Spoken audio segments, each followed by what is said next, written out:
Hello, friends. We are live. This is the aaronzero show, another edition of today's noise. What do we have here for you?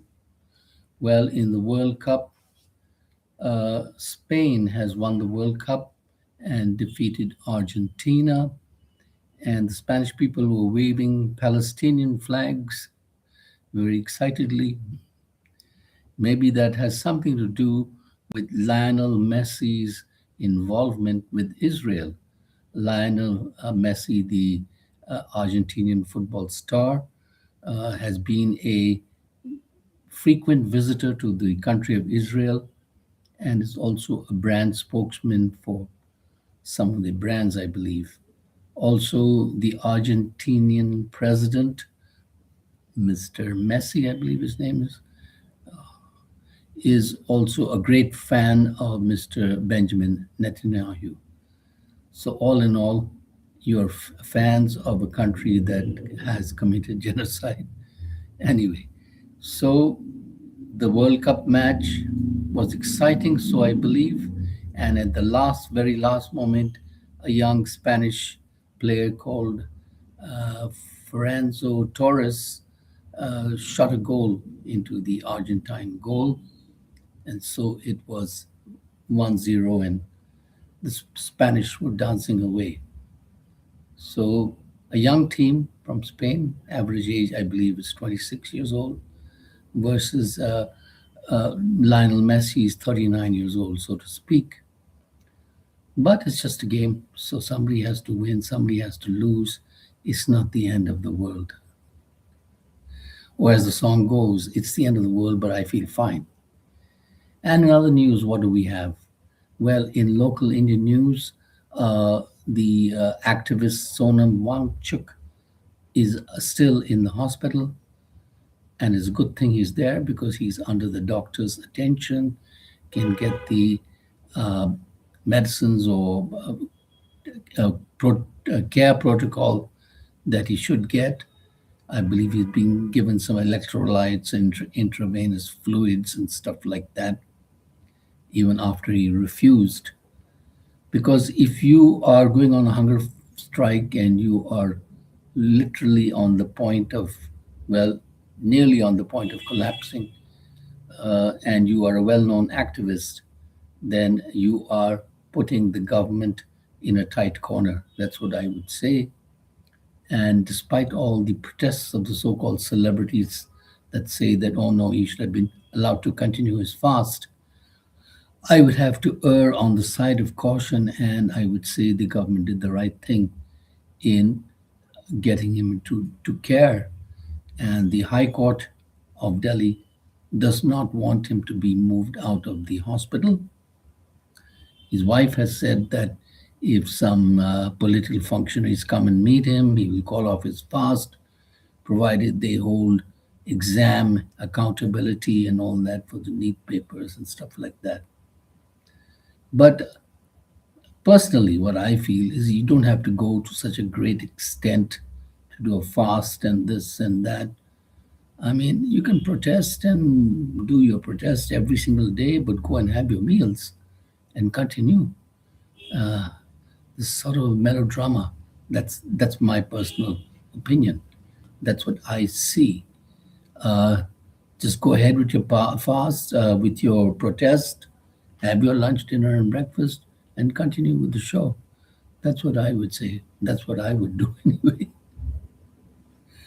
Anyway, so moving on from there, we have a lot of rain in Delhi. Finally, some rain is coming to this wretched city, or should I say, wonderful city.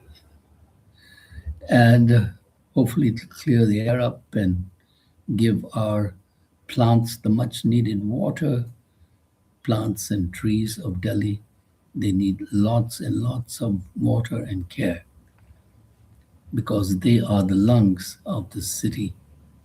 And being the lungs of the city, they are also connected to the birds and fauna that are running around here in the city. And we have a good collection of different types of birds, from bulbuls to babblers, etc. But I digress. Let us get on to more important topics. Iran US war is continuing in full force, and uh, USA, I believe, has targeted civilian infrastructure, etc., and desalination plants, power plants, etc. And Iran is doing the same in Jordan, Kuwait, Bahrain, etc. But as a American commentator has pointed out, that this is a very foolish move on the part of Mr. Trump to escalate the war, and that to attack civilian areas, because then the Iranians can take it upon themselves to attack American civilians, not only in the Middle East, but right in jolly old America itself. And I was thinking about that. I said they could be having sleeper cells, etc., sympathizers right there in the jolly good old USA. And if they were given a notice or something, there could be bombs exploding all over the USA and innocent people getting hurt, as innocent people in Iran have had got hurt and have been passed away. I'm thinking of the 168 kids, schoolgirls or whatever, who were knocked down by some Tomahawk missile or something like that.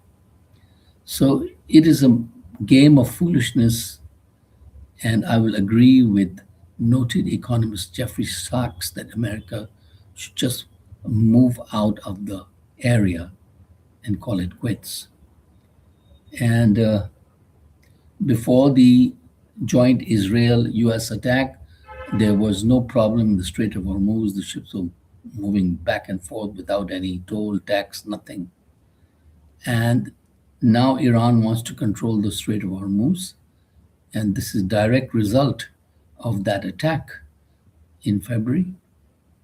And the US and Israel are to blame for that, in my opinion. So this is how the situation is just now. A useless war, unnecessary war. We need peace. And the same could be said for the Ukraine Russia war, where tit for tat attacks are going on. And Ukraine is employing its drone attacks on warehouses, etc., while Russia is attacking the shipping, etc. So it's a game of no win, according to me. I'm only a small person anyway, but that is my reading of the situation. So I wish you all well. Please subscribe to this channel, Aaron News. I'm sorry, Aaron Zero Show. I also have another channel called Aaron News. You can watch it on your phone if you can get it. Have a wonderful day and subscribe.